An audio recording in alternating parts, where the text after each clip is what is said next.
चलिए dear student, है ना, क्लास फर्स्ट सेकेंड हम लोग पढ़ रहे हैं बच्चों दीज दैट दीज और दोज। अब हम लोग आपकी फर्स्ट एक्सरसाइज देखेंगे बच्चों।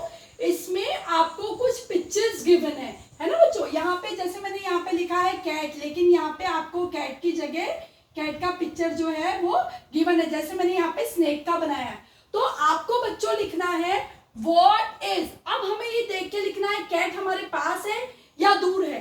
ठीक है, यदि कोई चीज का छोटा एरो बना हुआ है तो वो हमारे पास है और एक ही कैट है, तो हमको पता है कि जो चीज पास होती है और एक ही होती है तो हम उसके लिए दिस का इस्तेमाल करते हैं। तो यहाँ पे हम लिखेंगे व्हाट इज दिस। ठीक है बच्चों।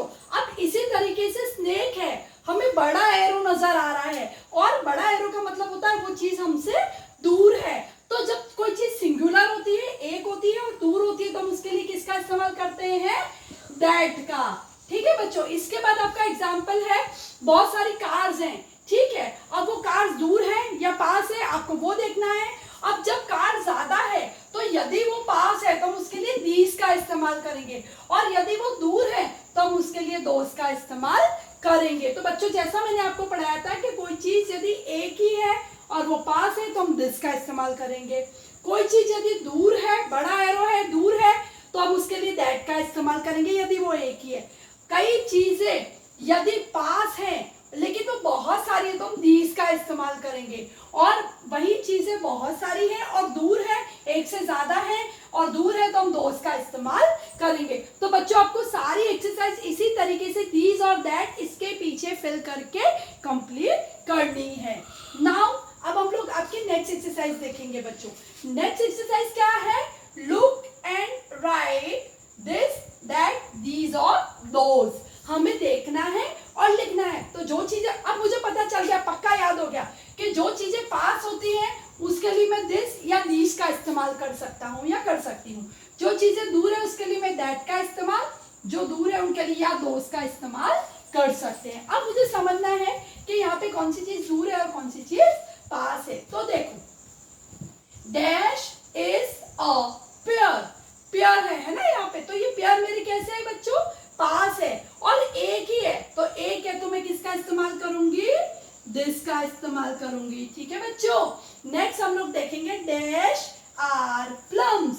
प्लम्स है और ये मुझे बड़ा एरो नजर आ रहा है, यानी ये दूर है, तो दो है और यहाँ पे आर लिखा है तो मैं दीस का दोज का इस्तेमाल करूंगी। Those are plums. प्लम्स है ना बच्चों, आलू बुखारे को हम कहते हैं प्लम्स। Those are plums. अब मुझे बच्चों यहाँ पे क्या दिख रहा है? Very good, these are the bananas. Bananas हैं लेकिन पास हैं। जब कोई चीज पास होती है और नंबर में ज्यादा होती है, 1 से ज्यादा होती है, तो मैं दीज का इस्तेमाल करूंगी। These are bananas. ठीक है बच्चों। अब मुझे एक ही एप्पल नजर आ रहा है और वो भी बहुत दूर नजर आ रहा है। तो जब कोई चीज एक होती है और हमसे दूर होती है तो हम किसका इस्तेमाल करेंगे? अब बताओ। वेरी गुड, हम दैट का इस्तेमाल करेंगे।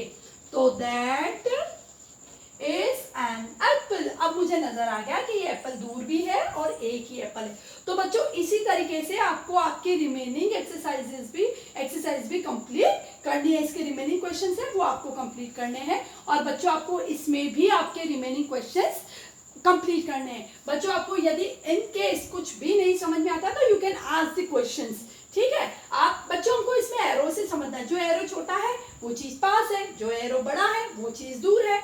बस फिर हमें इसका नंबर देखना है। यदि एक है तो हम किसका इस्तेमाल करेंगे? पास वाले में दिस का, दूर वाले में दैट का।